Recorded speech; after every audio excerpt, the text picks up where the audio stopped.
ایک کیڑا ایک خاص سمت میں چل رہا تھا، میں نے اس کے آگے ایک تنکا رکھ دی، اس نے اپنی ڈائریکشن چینج کی۔ اس کا مطلب ہے فیلنگ اس میں ہے، اور فیل کر کے اور جو سینس پرسپشن ہے اس کے بعد اس نے ایک فیصلہ کیا کہ ایک ہرڈل ہے، I must change my direction. پھر میں نے جو اس نے رخ بدل لیا تھا، پھر وہاں بھی آگے تنکا رکھ دیا، اس نے پھر اپنی ڈائریکشن چینج کی۔ 4-5 مرتبہ کے بعد پھر اس نے اس تنکے کے اوپر سے اسے کراس کیا۔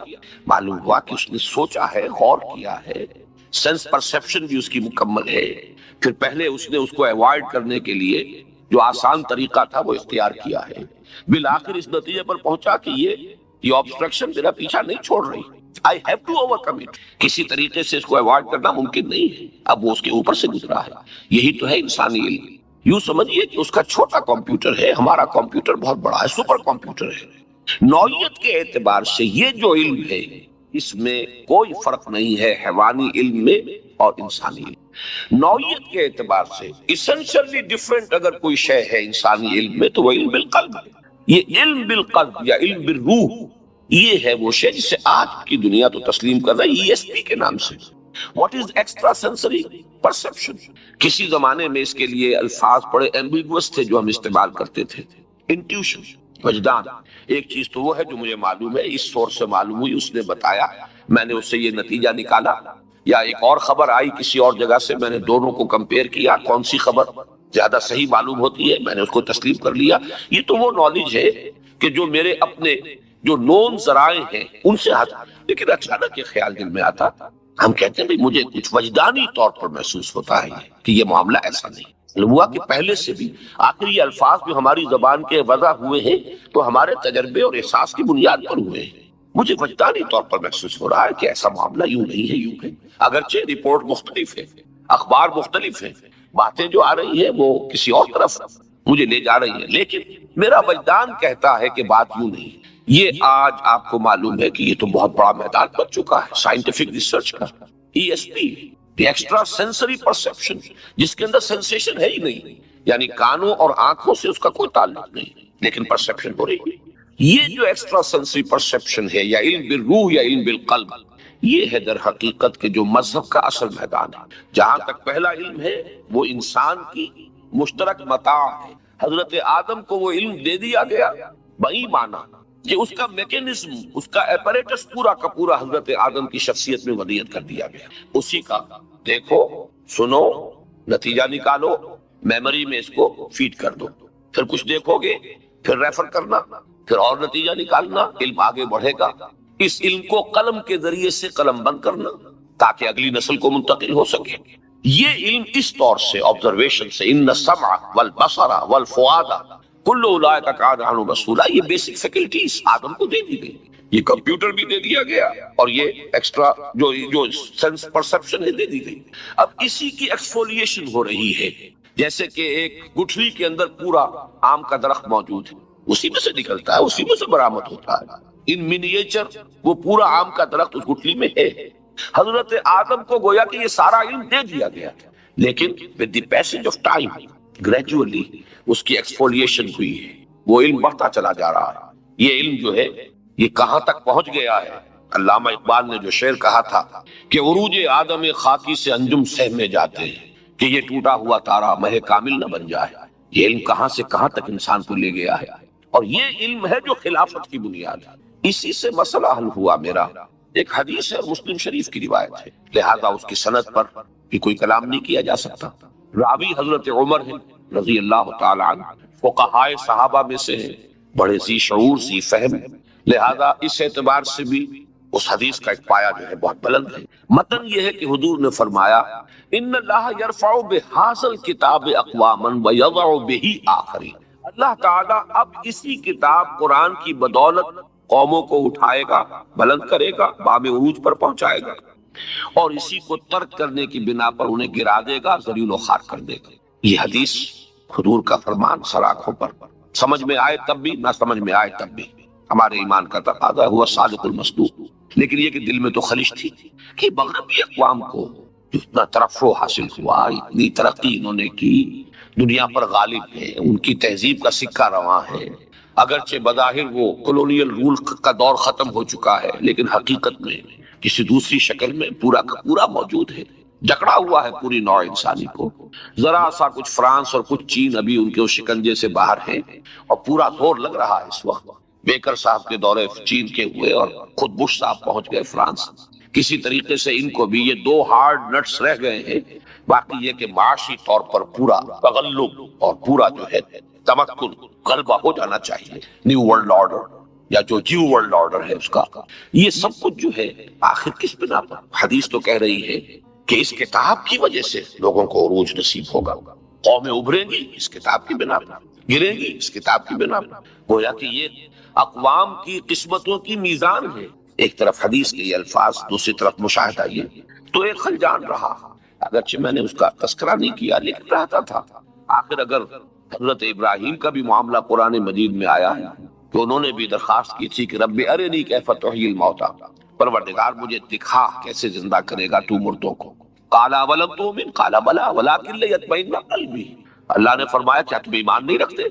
یہ کیوں نہیں، ایمان تو ہے، مانتا ہوں، لیکن ذرا دل کا اطمینان میں چاہتا ہوں، کوئی خلجان نہ رہ جائے، پوری طرح دل ٹھک جائے۔ تو اس درجے میں اگر کبھی ہمارے دل میں بھی ایک پیدا ہو جائے کوئی پیاس، تو فرق نہیں ہے، بلکہ علم کے بڑھنے کا یہ ایک ذریعہ بنتا ہے۔ جب ریکنسٹرکشن کا میں نے مطالعہ کیا، علامہ اقبال کے خطبات، وہاں مجھے اس کا جواب ملا۔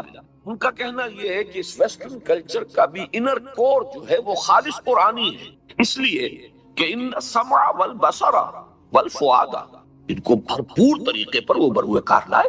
قرآن نے جس علم کو خلافت کی بنیاد قرار دیا ہے، اس علم کو انہوں نے پرسو کیا، اس میں ارتقا کیا، اس میں ترقی کی، اسے پروان چڑھایا۔ یہ علم بھی در حقیقت ہے تو اسی علم کا ایک حصہ جس کو قرآن مجید اس اہتمام سے خلافت انسانی کی اصل اساس دے رہا ہے، وہ تو علم الاسماء ہے۔ اور اس علم الاسماء میں اشیاء کے خواص، پراپرٹیز آف دی میٹر، اور physical laws of physical change and chemical change, آخر یہی چیزیں ہیں کہ جن کو انسان نے دریافت کیا ہے، اور ان دریافت کے نتیجے میں جو بھی سائنٹیفک ارتقا ہوا، ٹیکنالوجی بڑھتی چلی گئی، تو یہ اسی پر عمل ہے در حقیقت۔ ان السمع والبصر والفؤاد کل اولئک کان عنہ مسئولا۔ باقی جو چیزیں ان کے اندر اضافی آ گئی ہیں، ان کی تہذیب میں جو چیزیں کہ اس آسمانی ہدایت کے منافی آ گئی ہیں، ان کو اس وقت اپنے ذہن سے خارج کر دیجیے۔ لیکن یہ ترقی، یہ غلبہ انہیں اگر ہوا ہے تو یہ اسی علم اسماء کی پرسوٹ اور اس کی ترقی میں جس طریقے سے کہ انہوں نے محنت کی ہے، اسی کے نتیجے میں ہوا، اور وہی در حقیقت خلافت عرضی کی بنیاد ہے۔ دوسرا علم جیسا کہ میں عرض کر رہا تھا، یہ علم بالقلب ہے۔ اس علم بالقلب کو یا علم بالروح کو عام انسانوں کو بھی اس میں سے حصہ ملتا ہے، جسے ہم کہتے ہیں میرے دل میں کوئی بات آ گئی، انٹیوشن، ایکسٹرا سینسری پرسپشن۔ لیکن اسی کے لیے اصطلاحات ہیں الہام، القاء، کشف، رؤیا صادقہ، یہ چیزیں لوگوں کو ہوتی ہیں۔ کوئی انسان ایک واقعہ خواب میں دیکھتا ہے، چند دنوں کے بعد تو واقعہ ظہور پذیر ہو جاتا ہے۔ بلکہ حدیث میں وضاحت ہے، حضور پر جب وحی کا آغاز ہوا، اول ما بدأ بہ، اس چیز سے کہ وحی کا سلسلہ شروع ہوا ہے حضور پر، وہ سچے خواب تھے، رؤیا صادقہ۔ جو کچھ آپ خواب میں دیکھتے تھے وہ بالکل کفلق الصبح، لفظ یہ جیسے صبح نمودار ہو جاتی ہے، بالکل اسی طرح وہ واقعہ ظہور پذیر ہو جاتے تھے۔ اس سے معلوم ہوا کہ حضور صلی اللہ علیہ وسلم کی روح مبارکہ کا ایک کانٹیکٹ قائم ہو گیا ہے اس عالم کے ساتھ، غیر مرئی عالم کے ساتھ، عالم امر کے ساتھ، عالم خلق سے بلند تر جو ایک عالم امر ہے، اس کے ساتھ ایک رابطہ استوار ہو گیا۔ یہ چیزیں ہیں جن کو ہمارے ہاں کشف، الہام، رؤیا صادقہ سے تعبیر کیا جاتا ہے، اور اسی کی بلند ترین شکل ہے وحی۔ اگرچہ لفظ وحی کا اطلاق قرآن مجید میں اس پر بھی ہوا ہے کہ جو شہد کی مکھی ہے، اوحا ربک الی النحل، جو جبلی ہدایت اس میں اللہ نے رکھ دی ہے کہ تم اس طرح سے پھولوں کا رس چوسو، اور اس طریقے سے جو بھی اس کے اندر میکینزم رکھ دیا ہے شہد کی پروڈکشن کا، یہ بھی وحی ہے۔ وہی غیر انبیاء کو بھی ہوتی ہے، جیسے کہ حضرت موسیٰ علیہ السلام کی والدہ ہم نے وحی کی کہ اپنے اس بچے کو بالکل مت گھبراؤ، ہم حفاظت میں رکھیں گے، اسے ذرا کسی صندوق میں ڈالو اور پھر صندوق کو دریا کے سپرد کر دو، کیونکہ وہ نبی نہیں ہے۔ تو یہ وہی در حقیقت یوں سمجھیے کہ وہی جس کو ہم کہیں گے بیسیکلی الہام، القاء، کشف، رؤیا، تحدیث۔ یہ تحدیث، کوئی بات آپ کے دل میں آ گئی، نفث ربی فی روعی، میرے رب نے میرے دل میں یہ بات ڈال دی۔ یہ چیزیں جو ہیں یہ در حقیقت اس وحی کے ابتدائی اور لوور لیول سے، اور یہ جان لیجئے کہ یہ سلسلہ آج بھی جاری ہے۔ یہ وہی بند نہیں ہوئی ہے، یہ وہی تسلسل کے ساتھ جاری ہے۔ البتہ اس کی بلند ترین شکل تھی وہی نبوت، جو کہ فرشتے کے ذریعے سے قلب کے اوپر نازل ہوتی تھی۔ نوٹ کیجئے یہ بار بار جو قرآن مجید میں آیا فَإِنَّهُ نَزَّلَهُ عَلَىٰ قَلْبِكَ، یہ تو آپ کے دل پر براہ راست حضور نے اس وحی کو کانوں سے بھی سنا ہے۔ یہ تو ہمارا جو حیوانی ایسپیکٹ ہے ہمارے وجود کا، انسانی کہہ لیجئے، وہی اس کے راستے سے نہیں آئی ہے، وہی آئی ہے قلب محمدی پر صلی اللہ علیہ وسلم۔ انہ نزلہ علی قلب، راست قلب پر نزول ہوا ہے۔ تو یہ ہے در حقیقت دوسرا سورس آف نالج۔ یہاں سے ذرا آگے چلیے، میں ذرا تقسیم آپ کے سامنے کرنا چاہتا ہوں یہ علوم کی۔ دو حصے میں نے قائم کیے، ویسے میں چاہتا تھا کہ میں اس کا کوئی نقشہ بنا کر کوئی آپ کو اس کی کاپیز بھی دے دوں، لیکن یہ کہ بعد میں کبھی اس کی نوبت آئے گی انشاءاللہ، جنہیں دلچسپی ہوگی وہ حاصل کر لیں۔ یہاں کے جو انجمن خطاب القرآن کا مرکز ہے، لیکن اس وقت میں چاہتا ہوں کہ بڑی تیزی کے ساتھ چند باتیں آپ کو اس میں سے گنوا دوں۔ یہ جو انسانی علم ہے، جس میں کہ علم بالحواس اور علم بالعقل، ان دونوں کے مجموعے سے انسان علم حاصل کر رہا ہے۔ علم بالقلب کو ابھی ایک طرف رکھ دیجئے، وہ دوسری کیٹیگری ہے، ایبسولوٹلی ڈیفرنٹ کیٹیگری۔ اس علم کا سب سے بڑا مظہر جو ہے انسانی علم کا، وہ تو سائنس، فزیکل سائنسز، ٹیکنالوجی اور اس کی بے شمار شاخیں۔ کبھی فزکس صرف ایک مضمون کا نام تھا، اب اس کے سینکڑوں شاخیں بن چکی ہیں۔ کبھی کیمسٹری صرف کوئی ایک مضمون ہوتا تھا، اب نہ معلوم اس کی کتنی شاخیں ہیں، ہر شعبہ جو ہے۔ اسی طریقے زوالوجی کبھی کوئی ایک علم تھا، اب نہ معلوم اس کی کتنی شاخیں ہیں، اس کی وسعت، اس کا پھیلاؤ، پھر اس کی بلندی۔ عروج آدم خاکی سے انجم سہ میں جاتے ہیں، کہاں تک پہنچ جائے گا ایک علم، یہ ہے، یہ جاری ہے، چلتا رہے۔ لیکن اسی انسانی علم کا ایک دوسرا گوشہ بھی ہے۔ انسان نے جہاں یہ علم الاشیاء حاصل کیا، بٹ بائی بٹ، قدم بقدم، ایک ایک چھوٹا چھوٹا، یہ کتنے ہزار سال میں آج ہم یہاں پہنچے ہیں۔ جیسا کہ میں نے عرض کیا کہ جس کسی نے دو پتھروں کو ٹکراتے ہوئے چنگاری نکلتے دیکھا تھا، وہاں سے آپ شروع کر لیجیے کہ یہ علم آیا ہے۔ لیکن انسان نے ہمیشہ اپنے اندر ایک ارج محسوس کی کہ مجھے حقیقت کلی کا علم بھی ہونا چاہیے۔ یہ کائنات کیا ہے، یہ گورکھ دھندا کیا ہے، یہ کب سے ہے، کب تک رہے گی؟ آیا ہمیشہ سے ہے یہ کائنات اور ہمیشہ رہے گی، یا it has any beginning and any and? کوئی ہے یا نہیں؟ کوئی یہ خود بن گئی ہے، کوئی کسی نے اس کو بنایا ہے؟ اگر کوئی بنانے والا ہے وہ کون ہے؟ اس کی ہستی کیسی ہے، اس کی ذات، اس کے صفات؟ پھر یہ کہ ہم کہاں سے آئے، یہ تو معلوم ہے۔ ولادت ہوئی ہماری آج سے 50 سال، 60 سال، 30 سال پہلے ولادت ہوئی۔ چلیے اس سے پہلے اور یہ بھی معلوم ہے کہ اس سے پہلے 9 مہینے ہم نے اپنی ماؤں کے پیٹوں میں بھی گزارے ہیں۔ ابھی جو آیتیں آپ نے سنی، اخرجکم من بطون امہاتکم، یہی سے تو آج تلاوت شروع ہوئی تھی۔ تو کیا بس یہی ہے ہماری beginning? And what's the end? Is that the end? Is it the end of our existence? خاتمہ ہے؟ تو اگر ہمارا وجود بس یہی کچھ ہے، عمر دراز مانگ کے لائے تھے 4 دن، 2 آرزو میں کٹ گئے، تو انتظار میں، تو یہ کیا زندگی ہوئی؟ اسی کو ذرا اور انداز میں کہا ہے فیض نے کہ ایک فرصت گناہ ملی، وہ بھی 4 دن دیکھے ہم نے حوصلے پروردگار کے۔ لیکن کیا زندگی بس اتنی ہی ہے؟ یہ سوالات ہیں جو انسان کو پریشان کرتے رہے۔ پھر خیر کیا ہے، شر کیا ہے؟ اب یہ تو کوئی فزیکل آبجیکٹ تو نہیں ہے جس کا علم حاصل ہو جائے، وہ تو سماعت اور بصارت سے تو نہیں پتا چلے گا۔ یہ ایتھیکل ویلیوز کیا ہیں، مورل ویلیوز کیا ہیں، یہ حقیقی ہے یا ایسا ہی سراب ہے؟ ہم نے خامخواہ گھڑ دیا ہے کہ سچ بولنا اچھا ہوتا ہے اور جھوٹ بولنا برا ہوتا ہے۔ یہ مورل ویلیوز پرماننٹ ہیں، ریئل ہیں یا آربیٹریری ہیں؟ صرف ہم نے، ہماری قوت واہمہ نے ان کو ایک شکل دے دی ہے۔ یہ سارے مسائل۔ پھر انسان کیا ہے؟ زندگی آیا صرف یہی 30 40 50 60 برس، یا یہ کہ اس سے آگے؟ اسی طریقے سے کیا انسان نرا حیوان ہے یا اس کے علاوہ بھی اس کی کوئی حقیقت ہے؟ یہ سارے سوال ہیں کہ جن سے فلاسفہ بحث کرتے رہے۔ لہذا انسانی علم کا دوسرا گوشہ ہے فلسافیکل کویسٹ، ایک سرچ، ایک تلاش، حقیقت کلی کو جاننے کی خواہش۔ مکتی کا راستہ کون سا ہے، نجات کا راستہ کون سا ہے، سیلویشن کا راستہ کون سا ہے؟ گوتم بدھ نے مشاہدہ کیا دکھ کا، سروم دکھم، ہر جگہ دکھ ہے، کرب ہے، ہر جگہ سفرنگ ہے۔ اس سے نجات کی کوئی شکل ہے کہ نہیں؟ اور آپ کو معلوم ہے کہ at the prime of his youth, at the age of 30، شیر خوار بچے کو چھوڑ کر جوان بیوی کو سوتا ہوا سوچ کے نکل گئے، حالانکہ کپل وستو کا شہزادہ ولی عہد ہے، اور پھر کہاں کہاں کی خاک چھانی ہے، کہاں کہاں کن رشیوں منیوں کی خدمتوں میں رہا ہے، جوتیاں سیدھی کی ہیں۔ یہ سب کچھ کیوں ہے؟ یہ اس نان میں ایک فلسافیکل ایک ہے، پیاس ہے، جاننا چاہتا ہے حقیقت کلی۔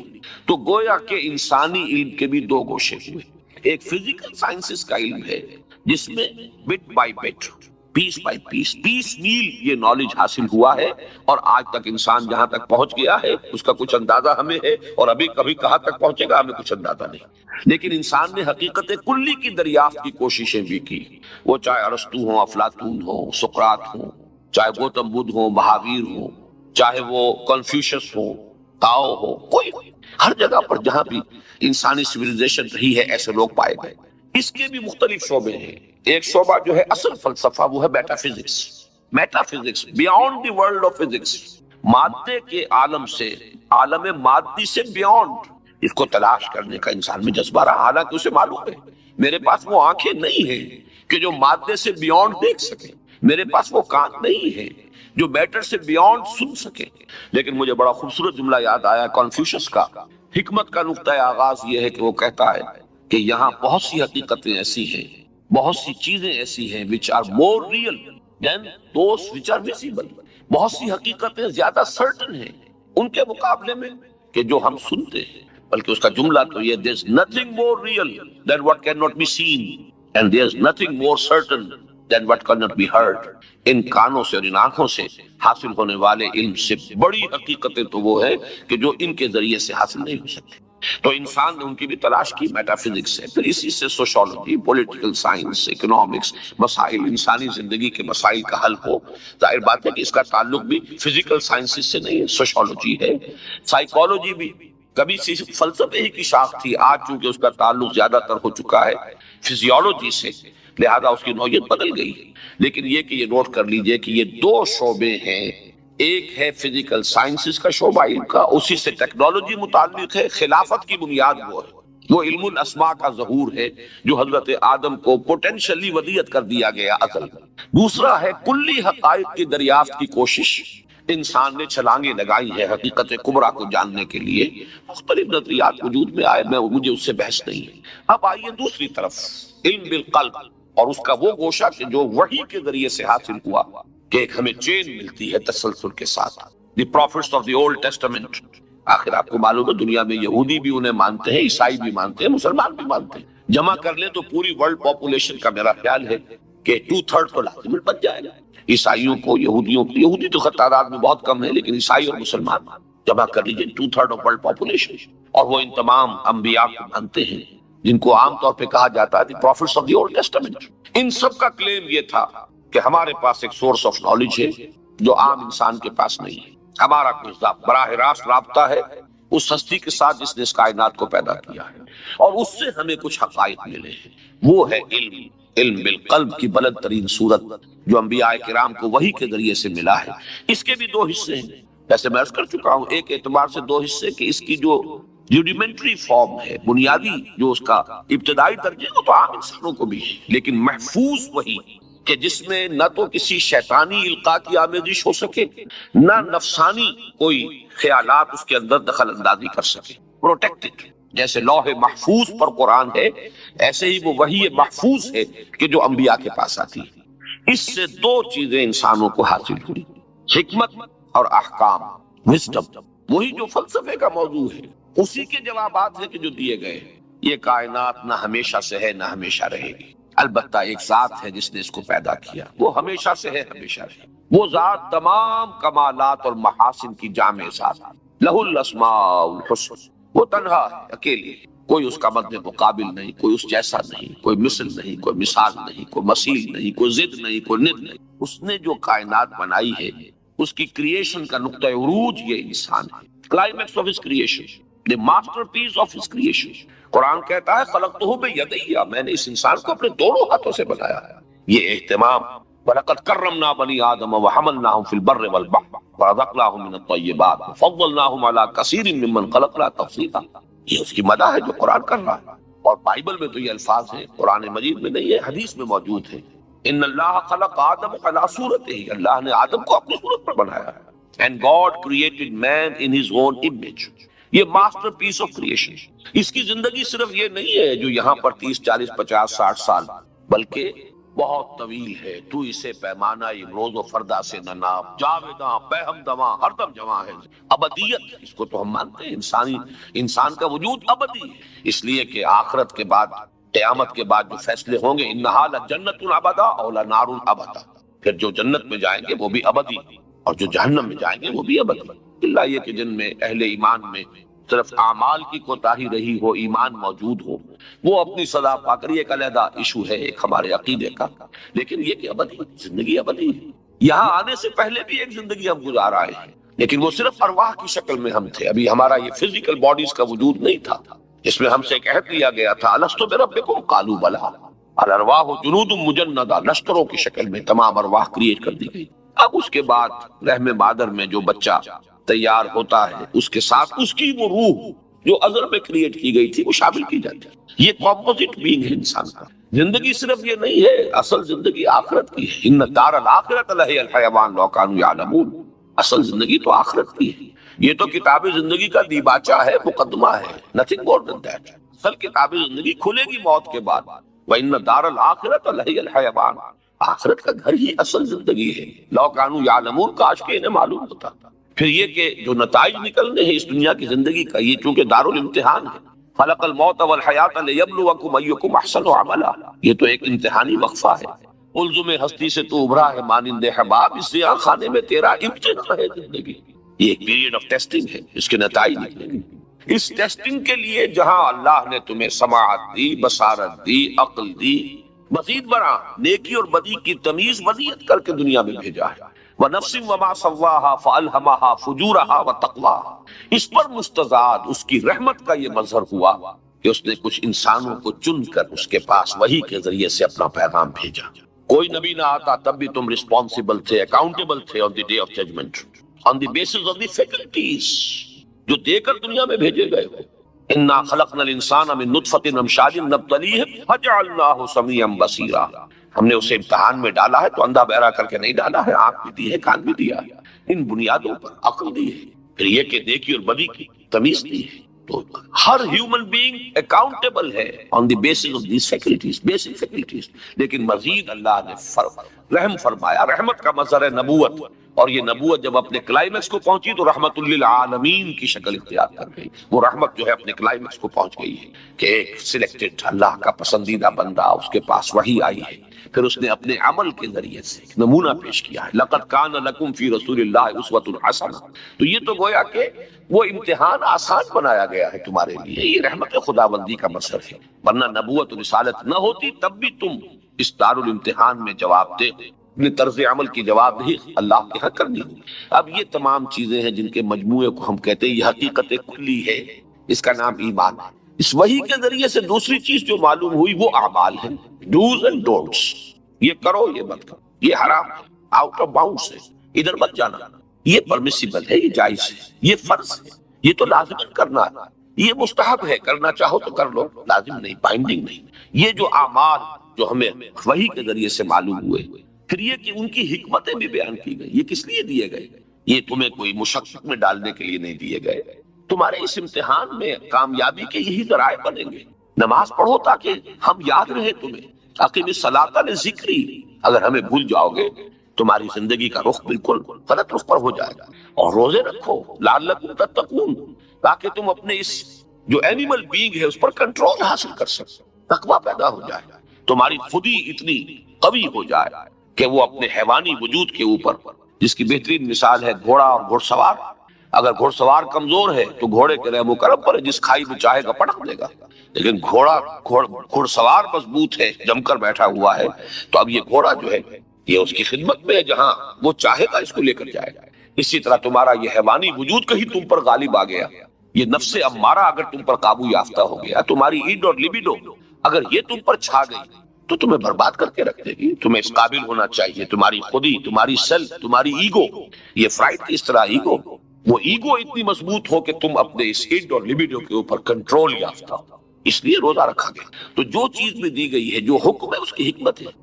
یہ ہے در حقیقت ہمارے علم کا وہ دوسرا گوشہ، پھر اس میں انفرادی اعمال بھی ہے اور پھر اجتماعی اعمال بھی۔ میں نے رات ہی جو تقریر کی دبئی میں، کہ واقعہ یہ ہے کہ معاشیات کے میدان میں جو سب سے بڑا اس وقت نوع انسانی کے لیے اجتماعیات جو ہے، سوشل آرڈر جو ہے انسان کا، اس میں سب سے زیادہ پیچیدہ مسئلہ اقتصادیات کا مسئلہ ہے۔ اور چونکہ ہم تاریخ کے اس موڑ پر ہیں اس وقت، نسل انسانی، نوع انسانی بڑے موڑ سے گزر رہی ہے کہ اس صدی کے آغاز میں جو ایک تجربہ ہوا تھا نیا، وہ تجربہ معلوم ہوا فیل ہو گیا۔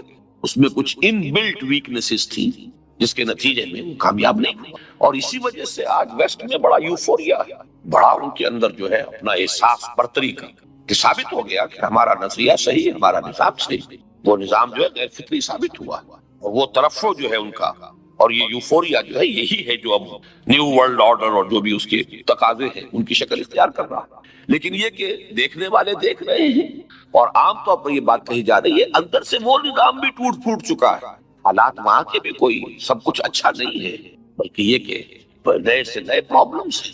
بہرحال اس وقت سب سے بڑا مسئلہ جو ہے وہ معاشی نظام کا، اور اس میں یہ جو آسمانی وحی اور ہدایت انسانی نے چند چیزیں ہیں جنہیں حرام قرار دیا، باقی تمام اصول جن کی بنا پر کم سے کم کمیونزم پر برتری اور فوقیت حاصل ہوئی ہے کیپٹلزم کو، وہ سارے اصول برقرار رکھے گئے۔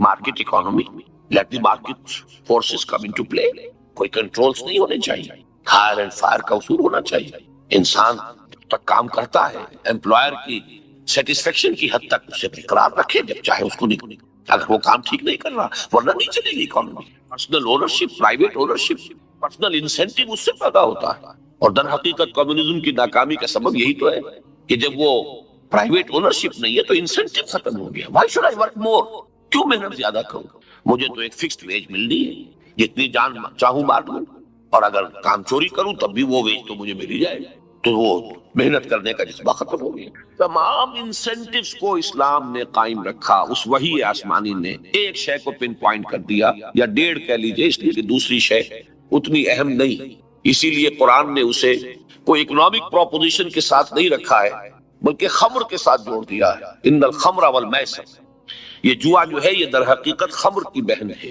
کہ جیسے شراب کے ذریعے سے انسان حقائق سے گریز کرتا ہے۔ میں کدے کی راہ سے ہو کر گزر گیا ورنہ سفر حیات کا بے حد طویل تھا، حقائق سے گریز، محنت سے گریز، یہ شراب۔ جوا بھی در حقیقت محنت کی بجائے داؤ لگا کر اور چانس کے ذریعے سے کچھ کمانے کی ایک جو کوشش ہے۔ اصل شے جو ہے پروپوزیشن جس کو کہ اسلام نے حرام قرار دیا وہی نہیں، وہ ہے سود۔ ایک چیز نکال دو، باقی تمام اصول اپنے برقرار، لیکن یہ کہ یہ سود وہ شے ہے کہ جو ایک طرف ارتکاز دولت، ڈھیروں انبار دولت کے بنتے چلے جائیں گے، دوسری طرف فقر ہوگا، احتیاج ہوگی، ویلفیئر پر گزارا کروا دیجیے۔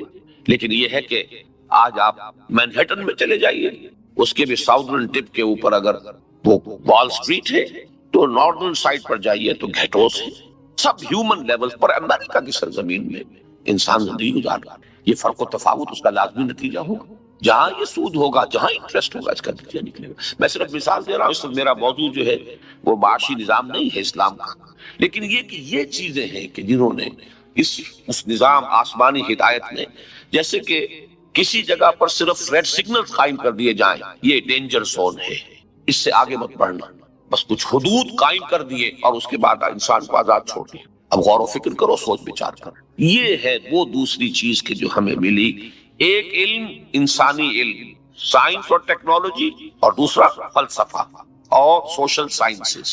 دوسرا علم جو وحی کے ذریعے سے حاصل ہوا، اس میں ایک حصہ اس کا وہی ہے جو فلسفے کا موضوع ہے۔ میں نے ساری وضاحت اس لیے بیان کی ہے کہ انسانی علم نے بھی ان حقائق کو دریافت کرنے کی کوشش کی ہے جن کو کہ وحی نے ایمان کے نام سے، ایمان کے ٹائٹل کے تحت ہمیں عطا کر دیے، اور دوسری طرف احکام دیے۔ بعض احکام وہ ہیں جن کا تعلق ہماری سوشل لائف سے، بعض احکام وہ ہیں جن کا تعلق ہماری فیملی لائف سے، نکاح، طلاق، رضاعت، عدت، سارے احکام تفصیل سے۔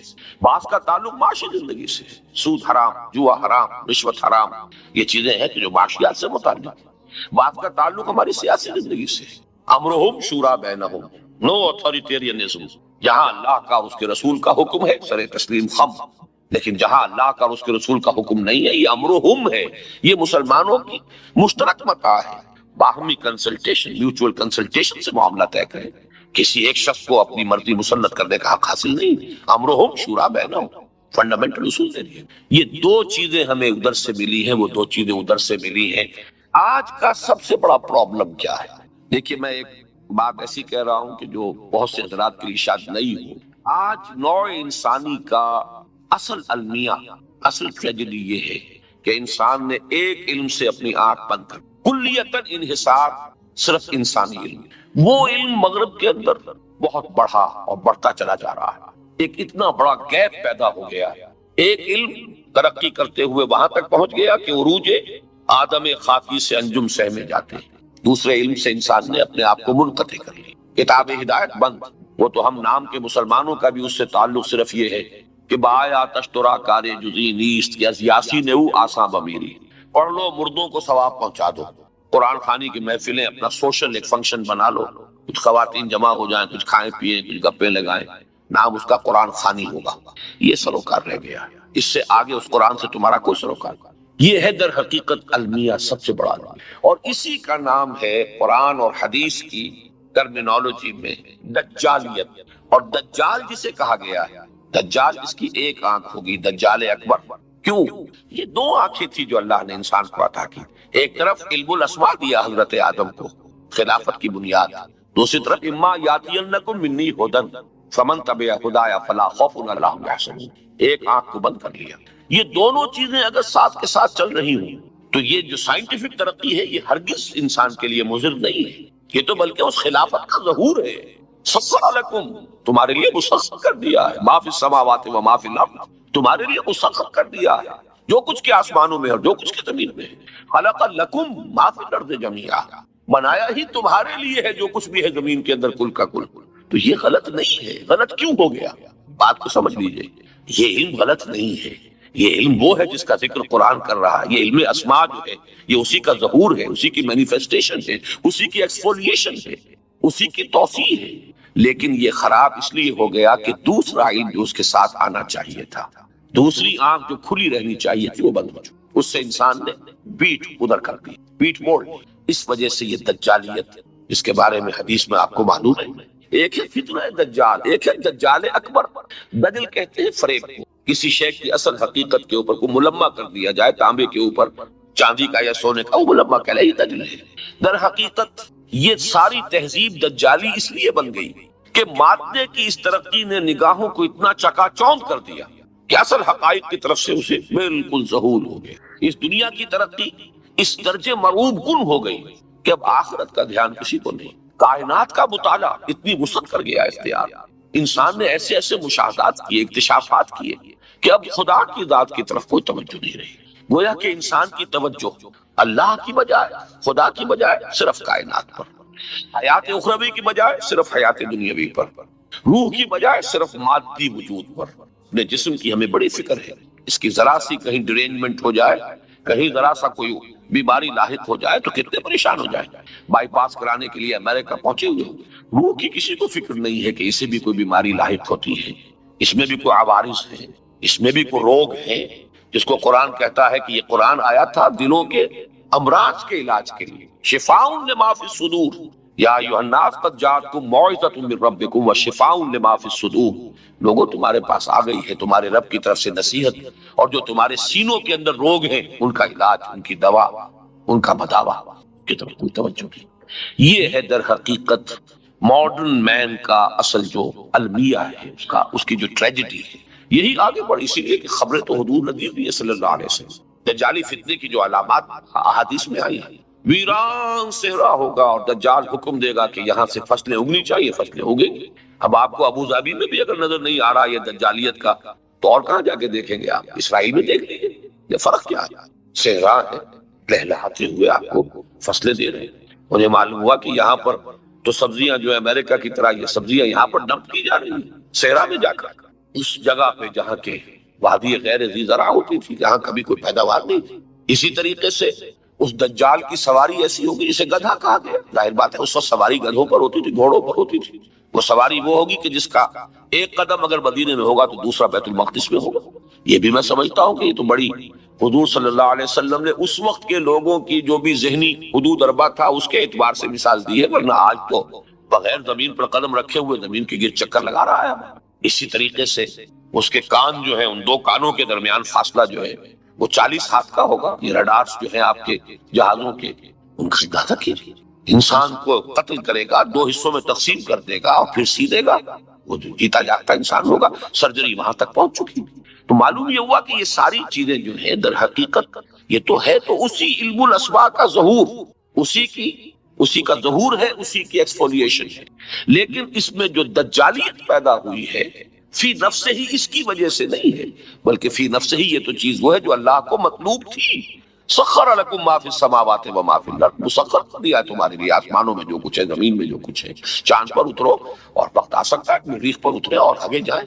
ہماری ان مینڈ جو ہے وہ تو جا چکی ہے، کئی دور دور تک جا کے چکر لگا کر آ چکی ہے۔ یہ سارا معاملہ در حقیقت دجالیت نام ہے اس کا، کہ ان دو علموں کو علیحدہ کر، بلکہ یہ کہ ایک علم سے آنکھ بند کر لی۔ اور آج اس کا حل کیا ہوگا؟ یہ جو آپ کے سامنے عنوان لکھا ہوا ہے، آج اس کا تقاضا کیا ہے؟ آج انسان کے مسئلے کا سب سے بڑا حل یہ ہے کہ یہ جو خلیج حائل ہو گئی ہے ان دو علموں کے درمیان، اس کو پاٹا جائے، اس کو برج کیا جائے، ان میں پھر ایک وحدت پیدا کی جائے، اس فصل اور بعد کو ختم کیا جائے۔ ہوئی دین و دنیا میں جس دم جدائی، حوث کی وزیری حوث کی امیری۔ یہ سب کچھ جو ہو رہا ہے اس لیے کہ ان دونوں کے درمیان گیپ ہے، یہ دونوں بالکل ایک دوسرے سے جدا کر دیے گئے۔ زمانہ ایک، حیات ایک، کائنات بھی ایک، دلیل کم نظری قصہ قدیم و جدید۔ کس چکر میں پڑے؟ وہ قدیم ہے یقیناً، لیکن وہ در حقیقت سورس آف نالج مختلف ہے، اور اس کے بغیر انسان کا گزارا نہیں ہے۔ اس کے بغیر وہی ہوگا جو قاری صاحب بھی کہہ رہے تھے کہ ساری انسانی ترقی جو ہے وہ ہلاکت اور بربادی کے ذرائع۔ اب یہ سب کچھ آج جن کو تباہ کرنے کے در پہ ہے، ارب ہاں ارب ڈالر، بلکہ ارب لفظ کیا ہے، billions and billions and billions and billions of dollar خرچ ہوئے ہوں گے تب یہ سارے ہتھیار بنے تھے۔ آج انہیں تباہ کر رہا ہے انسان، اور ان کی تباہی پر بھی کچھ خرچ ہوگا۔ اور یہ کہاں سے آیا ہے؟ وہی جو نوع انسانی کی بہبود پر خرچ ہو سکتا تھا۔ امریکہ کے باپ کی جاگیر نہیں تھی یہ، انہوں نے خون چوسا ہے پورے تھرڈ ورلڈ کا، ان کو اپنے شکنجے میں لے کر ان کی ساری پروڈکشن جو ہے اور اس سے ہی ہتھیار بنائے، ورنہ امریکن اکانومی کہاں سے بنا لیتی؟ کیا ان کے پاس صورت ہے تو سب کو معلوم ہے۔ یہ پوری دنیا سے در حقیقت خون جو چوسا جا رہا تھا وہ ہے کہ جس نے ان ہتھیاروں کی شکل اختیار کی انسانوں کی بہبود کے لیے، وہ ساری سائنٹیفک ترقی جو استعمال ہوتی انسانوں کی بھلائی کے لیے، خیر کے لیے، بہبود کے لیے، وہ بدترین ایکسپلائٹیشن۔ اور پوری دنیا سے ہمارے یہاں حنیف رابع صاحب نے ایک دفعہ کوئی کیلکولیشن کی ہوگی، بہرحال بڑی پیاری بات کہی تھی کہ پورے حیدرآباد ڈویژن میں جتنی کاٹن ہوتی ہے، بہترین کاٹن، ایک سال کی پوری کاٹن کی کمائی دے کر ہم ایک F-16 لے کے آ جاتے ہیں بغلیں بجاتے ہوئے کہ بڑی کامیابی ہو گئی ہے ہماری فورن پالیسی کا، گویا کہ کامیابی کا ایک بہت بڑی اس کا مظہر ہے کہ ہم F-16 لے آئے۔ اور وہ F-16 ایک سپیئر پارٹ فراہم نہ ہو تو جنگ ہے، کباڑ خانے میں جانے والی شے۔ یہ ہے وہ ایکسپلائٹیشن، دنیا کی پوری جو ہے پروڈکشن اپنے شکنجے میں لے کر اس کا تمام جو ہے اس کا خون چوسا گیا اور یہ ہتھیار بنائے گئے، دونوں سپر پاور نے بنائے، اور اب ان کی بربادی اور ان کو ختم کرنے کا معاملہ جو ہے وہ درد سر بنا ہوا۔ یہ ساری دجالیت کس وجہ سے ہے؟ کہ اس علم ہدایت کو پیٹھ دکھا دی گئی۔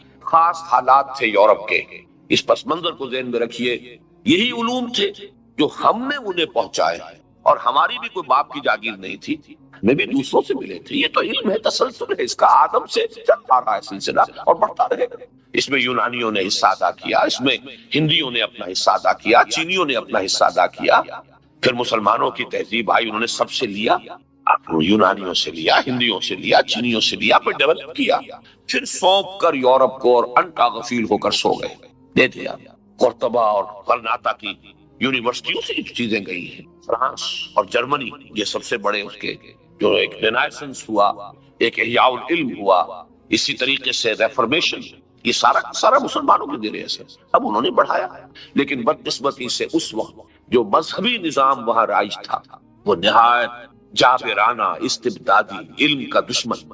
سائنس پڑھنا جرم تھا، فلسفے کی کتاب کسی کے ہاتھ سے دریافت ہو جاتی، نکل آتی، زندہ آگ میں جلا دیا جاتا۔ جبر کی اور علم کی دشمنی کی یہ انتہا تھی پاپائیت کے نظام کے تحت، اور دو شکنجوں میں نوع انسانی کسی ہوئی، ایک طرف بادشاہ، ڈیوائن رائٹس آف کنگز اس کے دعوے کے ساتھ، دوسری طرف پوپ صاحب اور ان کے نائبین وہ ہے کہ وہ خون چوس رہے ہیں نذرانوں کی شکل میں، مانگنے والا گدھا ہے، صدقہ مانگے یا خراج، اور علم اور فلسفہ اور سائنس سے دشمنی۔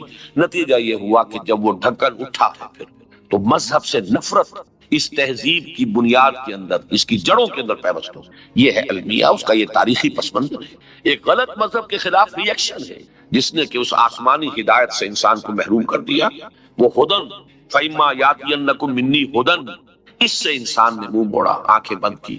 وہ دوسرا علم بڑھتا چلا گیا اور آج وہاں تک اس نے وہ اختیار کر لیا ہے کہ وہ فتنہ دجالی اپنے تمام ان علامات کے ساتھ جن کی خبر حضور صلی اللہ علیہ وسلم نے دی تھی ہماری آنکھوں کے سامنے۔ اس میں جو اصل کرنے کا کام کیا ہے، اس گیپ کو اگر ہم فل کریں، سب سے پہلے ہمیں شعور ہونا چاہیے، اپنی خودی پہچان ہو غافل افغان۔ ہم کسٹوڈین ہیں وہ اس اما یاتینکم منی ہدن، اس کے کسٹوڈین ہم، ذمے ہمارے ہیں اس کو پہنچانا، اس کو سامنے لانا، اس ہدایت کا نمونہ پیش کرنا، سب سے بڑھ کر رسپانسبل ہم۔ اور ہم پر عذاب الہی کے جو کوڑے پڑنے شروع ہو چکے ہیں، ایسے تو یہ کہ جو کچھ اسپین میں ہوا کس کو یاد نہیں۔